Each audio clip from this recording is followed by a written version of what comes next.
The Gestapo had fewer than 32,000 officers to police a country of 66 million people. They didn't need more. Their secret weapon was your neighbor, your coworker, and sometimes your own children. The Gestapo did not begin as a Nazi creation. It began as a Prussian one. In April 1933, just 3 months after Adolf Hitler became Chancellor of Germany, a man named Hermann Göring took control of the Prussian state police. Göring was a World War I flying ace, a morphine addict, and Hitler's second in command. He was also the Minister of the Interior for Prussia, the largest and most powerful state in the new Nazi Germany.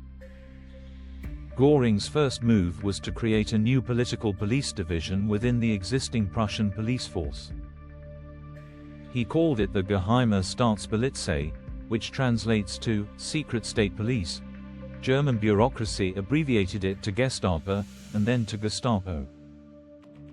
In its first year, the Gestapo was a Prussian organization with about 1,000 employees, most of them inherited from the Weimar Republic's existing political police.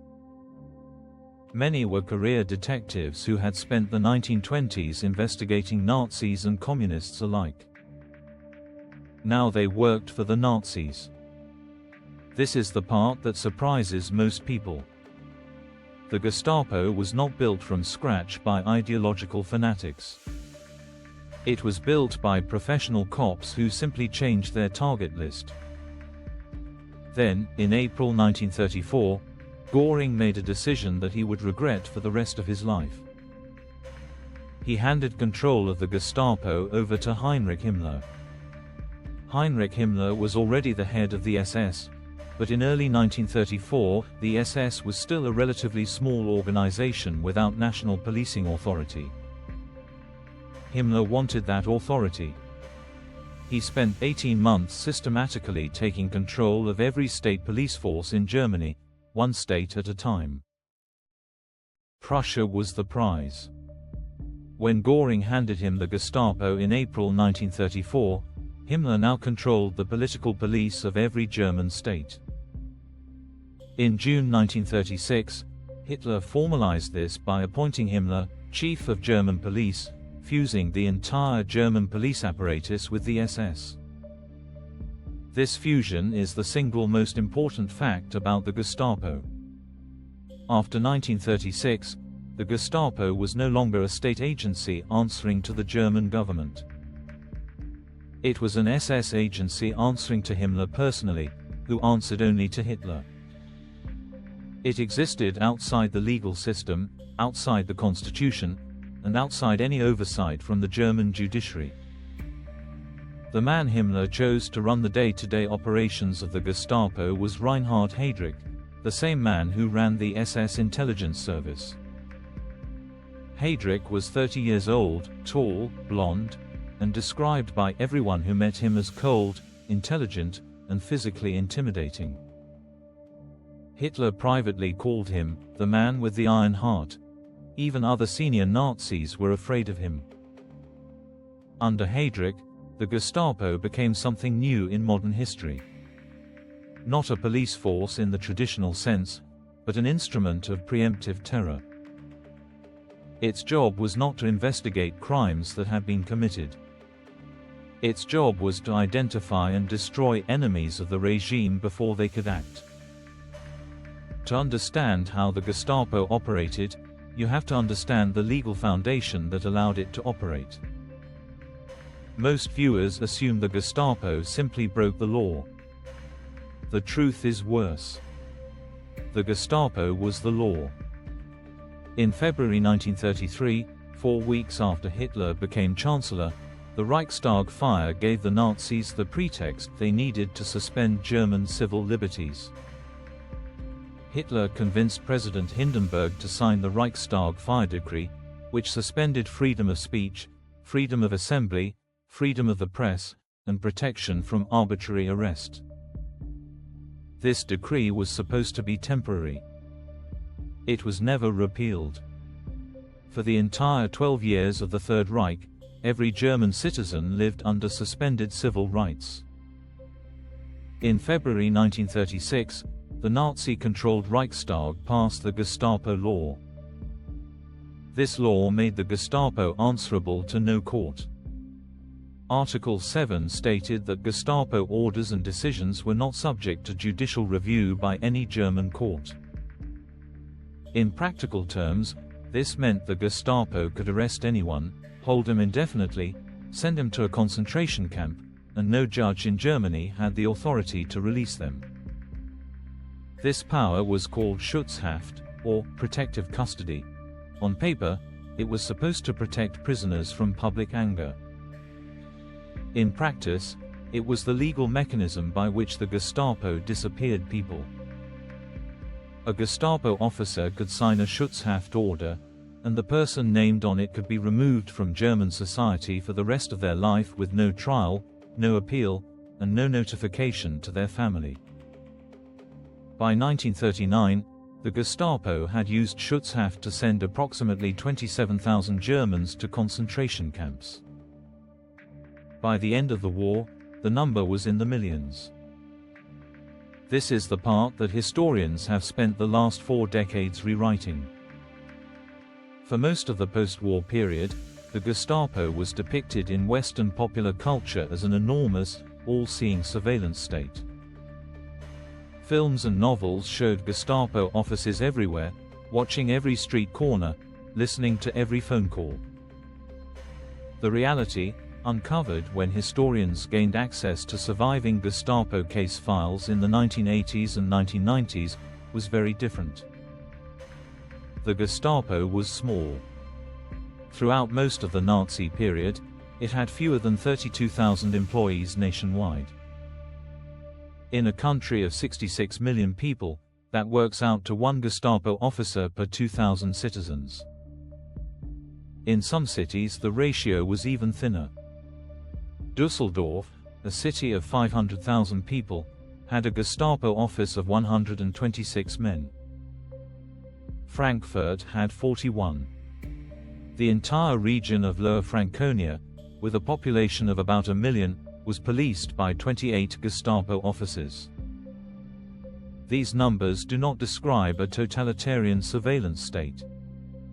They describe a small police force that could not have functioned without massive cooperation from ordinary Germans. That cooperation came in the form of denunciations. When historians studied the surviving Gestapo case files, they found that the overwhelming majority of investigations began not with detective work, but with a tip from a member of the public. Estimates vary by region, but in most German cities, between 50 and 80% of all Gestapo cases were initiated by civilian denunciations. The denounces were not, for the most part, ideological Nazis. They were neighbors complaining about noise. Co-workers settling office rivalries. Wives reporting unfaithful husbands. Husbands reporting wives they wanted to divorce. Business competitors trying to eliminate rivals. Children, taught in Hitler youth meetings to put loyalty to the Führer above loyalty to family, reporting their own parents for criticizing the regime at the dinner table. The German historian Robert Gellertli, who pioneered this research, calls the Nazi state a self-policing society. The Gestapo did not need to watch everyone. Everyone watched everyone, and reported what they saw. This is the most important and most uncomfortable fact about the Gestapo. It was not imposed on the German people from above. It was made possible by them. When the Gestapo received a denunciation, it followed a fairly standard procedure. The accused was summoned to the local Gestapo office for questioning, often without being told why. If the case was serious or the suspect was uncooperative, they were arrested and held in a Gestapo cell for interrogation. What happened in those cells depended on who was being interrogated and what the Gestapo wanted from them. For ordinary Germans accused of minor offenses like grumbling about Hitler or listening to BBC broadcasts, interrogations were often surprisingly mild by the standards of secret police forces. The Gestapo officer would issue a warning, demand a signed statement, and release the suspect. The threat alone was usually enough to silence the person for the rest of the war. For political opponents, members of the resistance, Jews, or anyone the Gestapo considered a serious threat, the methods were different. The Gestapo had developed and codified a list of approved interrogation techniques called Verschärft-Vernehmung, or enhanced interrogation. The phrase has since re-entered modern political vocabulary. The original Gestapo techniques included beating with sticks, deprivation of sleep for days at a time, exposure to cold, exhaustion exercises, and the use of dark cells with no natural light. Headquarters in occupied countries developed their own additional methods. The Gestapo facility at the Avenue Foch in Paris became infamous for waterboarding, which it called the bathtub treatment, and for the practice of submerging prisoners' heads in tanks of cold water until they nearly drowned. The Gestapo office at Lukiškės prison in Vilnius used electric shocks. The headquarters in Lyon, run by Klaus Barbie, was known for breaking limbs with sledgehammers. For the most important political prisoners, particularly captured resistance leaders, the goal of interrogation was not punishment. It was information. The Gestapo wanted names, addresses, drop sites, and contacts. A captured resistance member who broke under interrogation could lead to the destruction of an entire network. The most successful Gestapo interrogators were not the most brutal ones. They were the patient ones. The man who ran Gestapo counterintelligence in occupied France, a former Cologne policeman named Hans Kieffer, made a habit of being polite, offering coffee, and creating an atmosphere of friendly conversation. Several captured British SOE agents broke under his methods because they could not psychologically prepare for kindness. When kindness failed, the methods became extreme. Many prisoners did not survive interrogation. Those who did were often sent to concentration camps, where most eventually died. When the war began in September 1939, the Gestapo expanded across occupied Europe. Wherever the German army went, Gestapo offices followed. By 1942, there were Gestapo headquarters in Warsaw, Paris, Oslo, Amsterdam, Prague, Brussels, Athens, Belgrade, and dozens of smaller cities. Each office operated with the same legal authority it had inside Germany, which is to say, no legal limits at all. In occupied Western Europe, the Gestapo focused mainly on three targets. The first was the resistance, particularly networks supporting Allied airmen and gathering intelligence for British and American intelligence services. The second was Jewish populations, whom the Gestapo identified, registered, and ultimately deported to the death camps in the East. The third was forced labor recruitment, which became increasingly important as Germany ran out of able-bodied men for its factories and farms. In occupied Eastern Europe, the Gestapo's role was more direct and more murderous. In Poland, the Soviet Union, and the Baltic states, Gestapo officers worked alongside the Einsatzgruppen, the SS task forces responsible for mass shootings of civilians. The Gestapo identified targets, ran arrests, and supervised executions. It is estimated that between 2 and 3 million Eastern European civilians were killed in operations that involved direct Gestapo participation. The Gestapo also ran a global counterintelligence operation against the Allies. Section IVB-4 of the Reich Main Security Office, headed by an Austrian bureaucrat named Adolf Eichmann, was responsible for the deportation of European Jews to the death camps. Section IVE ran counterintelligence against foreign agents inside German-occupied territory. Section IVA-2 ran the war against the German resistance, including the unsuccessful attempt to penetrate the July 20, 1944 plot to assassinate Hitler.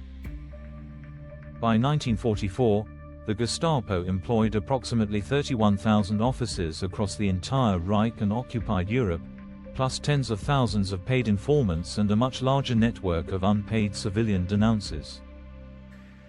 It was, in absolute numbers, still small. But its power was no longer measured by its size. It was measured by the fear it generated. The high point of Gestapo power came in the aftermath of the July 20, 1944 assassination attempt on Adolf Hitler. On that day, a German army colonel named Klaus von Stauffenberg placed a briefcase containing a bomb under a conference table at Hitler's military headquarters in East Prussia. The bomb exploded. Hitler was wounded but survived. Within hours, Stauffenberg and the core conspirators were arrested. Within days, the Gestapo had identified hundreds of additional suspects connected to the conspiracy. What followed was the largest mass arrest in German history. The Gestapo detained approximately 7,000 people. About 4,980 were executed. Another estimated 5,000 family members of the conspirators were arrested under a Nazi legal doctrine called Sippenhaft, which translates to kin liability. Wives, children, parents, and siblings of suspected conspirators were sent to concentration camps simply for being related to the wrong person. The interrogations of the July 20th conspirators were unusually well documented because the Gestapo recorded them in detail and the records survived the war. They show methods that ranged from psychological pressure to severe physical torture. Several conspirators, including Stauffenberg's deputy, were tortured for weeks before being executed. This was the Gestapo at its peak. It had identified, arrested, and destroyed the most sophisticated resistance network ever organized inside Nazi Germany, including a sitting general staff officer, multiple senior diplomats, and the former chief of the German Army Intelligence Service. After July 20, 1944, no organized resistance to Hitler existed inside Germany. It was also the beginning of the end. By the time the Gestapo finished its purges in late 1944, the war was already lost. In the final months of the war, the Gestapo turned its attention inward. As Allied armies closed in on Germany from both east and west, the Gestapo's primary mission became preventing collapse. It executed deserters, arrested defeatists, and hunted down Germans who tried to surrender to advancing Allied forces. Special Gestapo flying squads patrolled the roads of collapsing Germany in the spring of 1945, summarily executing soldiers found without proper papers. In the concentration camps, Gestapo and SS personnel began evacuating prisoners westward in a series of forced marches that killed an estimated 250,000 people in the final months of the war. Records were burned. Witnesses were murdered. Senior Gestapo officers began preparing escape papers, false identities, and bank accounts in neutral countries. When Berlin fell in May 1945, the Gestapo as an institution simply ceased to exist. Its headquarters at Prinz Albrecht Strasse 8 was a bombed-out ruin. Its files, where they had not been destroyed by Allied bombing, were captured intact by Soviet, American, and British forces. The institution was dead. The men who had run it, with very few exceptions, were not. The Nuremberg trials declared the Gestapo a criminal organization. Membership alone was supposed to be prosecutable. In practice, this declaration meant very little. The senior Gestapo leadership was largely dead by the end of the war. Heydrich had been assassinated by Czech resistance fighters in 1942. Heinrich Himmler, the operational chief of the Gestapo, disappeared in the final days of the war and was never found. Most historians believe he died in Berlin, but some intelligence reports suggest he may have escaped to South America or been recruited by Soviet intelligence. His body has never been recovered. Below the senior leadership, the great majority of Gestapo officers were not punished.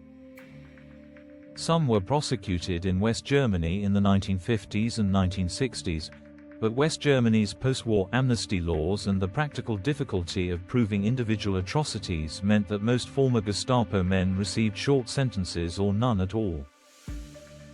Many returned to the post-war German police force, including the West German Federal Police and the West German Foreign Intelligence Service. Klaus Barbie, the Gestapo chief of Lyon, was recruited by American intelligence in 1947 and helped to escape to Bolivia, where he lived for 30 years before being extradited and tried in France in 1987. He was 73 years old at the time of his trial. Adolf Eichmann, who ran Gestapo section IVB-4 and organized the deportation of millions of Jews to the death camps, fled to Argentina and lived there until 1960, when Israeli intelligence kidnapped him in a Buenos Aires suburb. He was tried in Jerusalem and hanged in 1962. Most Gestapo officers, however, simply went home. They became insurance salesmen, shopkeepers, and accountants. They drew pensions. They died in their beds. The German government has acknowledged this failure. In 2016, the German Foreign Ministry published a report admitting that hundreds of former Nazis, including Gestapo officers, had served in senior positions in post-war West German diplomacy and intelligence. The report concluded that the institutional culture of the Gestapo had survived its formal abolition by decades. The Gestapo never had the manpower to police Germany on its own. It did not need it. Its power was based on a simple insight that authoritarian regimes have understood for centuries. You do not need to watch everyone if you can convince everyone to watch each other. You do not need millions of police if you can turn millions of citizens into informants. You do not need to outlaw dissent if you can make the cost of being denounced higher than the cost of staying silent. The Gestapo was small. The willingness of ordinary Germans to denounce their neighbors was not. That is the entire history of the Gestapo. If you found this video valuable, consider subscribing for more deep dive history content. Thank you for watching.